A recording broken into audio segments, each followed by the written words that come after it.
Théo Manval sur Europe 1. Et à 6h40, Yannick Moreau, maire des Sables d'Olonne, est donc avec nous. Votre ville, monsieur le maire, est une destination privilégiée par de nombreux citadins venus de Bretagne, des Pays de la Loire, d'Île-de-France, avant l'entrée en vigueur des restrictions de déplacement ce soir à 19h.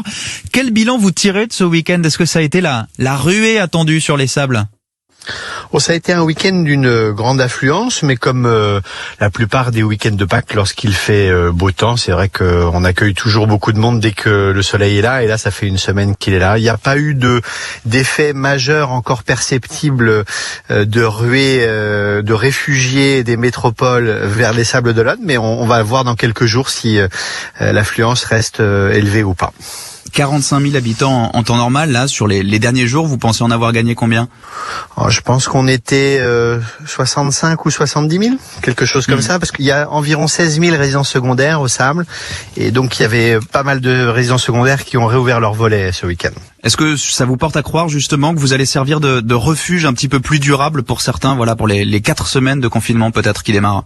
C'est tout à fait possible, c'est ce qui s'était un peu passé l'année dernière, et c'est bien logique quand on vit dans un appartement d'une grande ville qu'on ait envie de se mettre au bleu au Sable d'Olonne.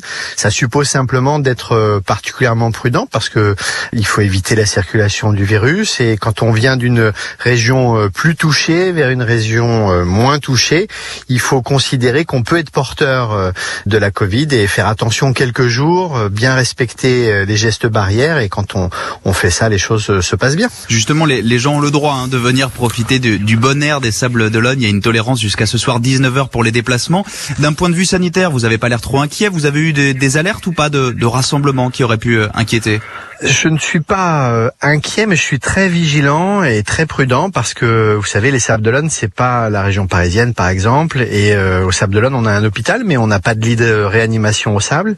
Les seuls lits de réanimation en Vendée, ils sont à La Roche-sur-Yon, et ils sont déjà saturés. La Vendée a commencé à exporter des malades vers les hôpitaux d'Angers et de Nantes, donc on a un système de soins qui n'est pas dimensionné pour traiter beaucoup plus de cas Covid. On entend vos consignes de prudence. Est-ce que vous avez aussi eu des moyens en plus pour contrôler, pour sécuriser, comme d'autres villes qui ont reçu le soutien de compagnies de CRS, par exemple, pour appuyer leur police municipale? Je pense à La Baule, un petit peu plus au nord, à 130 km de chez vous. Ouais. Le ministère de l'Intérieur a l'habitude d'envoyer des CRS à La Baule, mais un peu moins au Sable d'Olonne. Si jamais il y en a disponibles, on les prend, y compris cet été d'ailleurs, c'est toujours un sujet pour nous.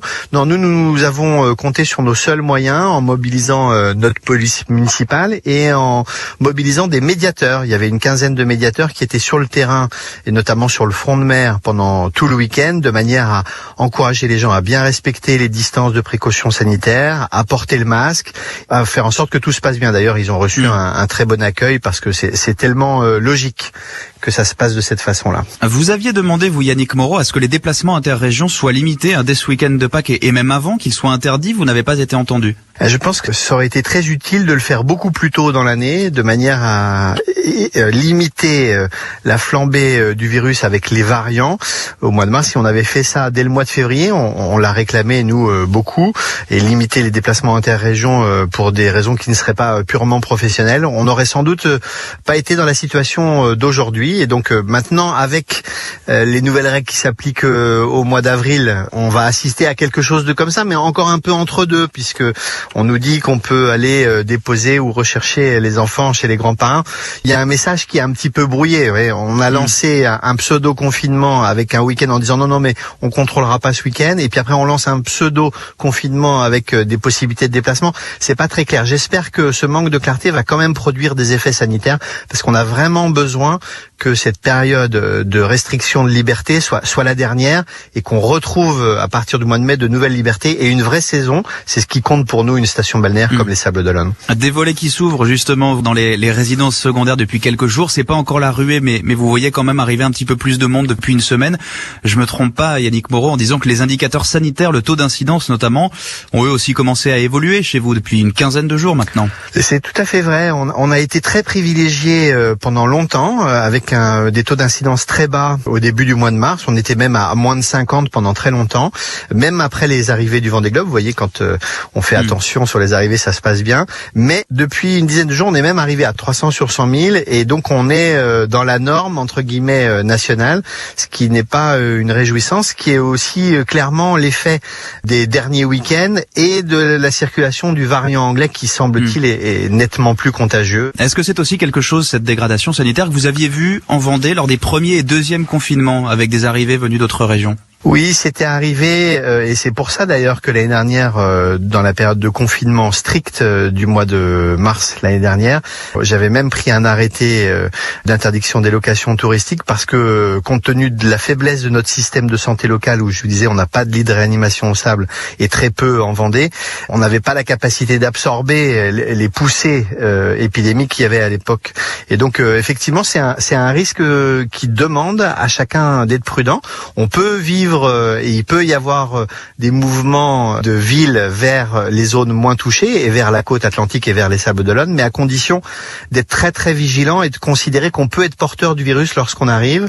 Et il faut simplement prendre les précautions de se protéger les uns les autres. Rapidement, Yannick Moreau, qu'est-ce que vous dites alors ce matin à ceux qui vont rester des sablés d'adoption pour peut-être les semaines qui viennent ? Eh bien, je leur demande, sablés d'adoption ou sablés résidents permanents, je leur demande d'être vigilants et de se protéger les uns les autres. Et c'est la condition sine qua non pour retrouver nos libertés dans un mois et retrouver un bel été. On a besoin d'être responsables. C'est pas les médiateurs municipaux ni la police municipale et les amendes qui régleront l'épidémie, c'est le comportement individuel de chacun dans sa vie personnelle, dans sa vie professionnelle, qui permettra de faire reculer la circulation du virus. Eh bien, le message est passé. Merci beaucoup, Yannick Moreau, maire d'Yverdroite des Sables d'Olonne. Merci d'avoir été avec nous ce matin. Bonne journée. Europe 1.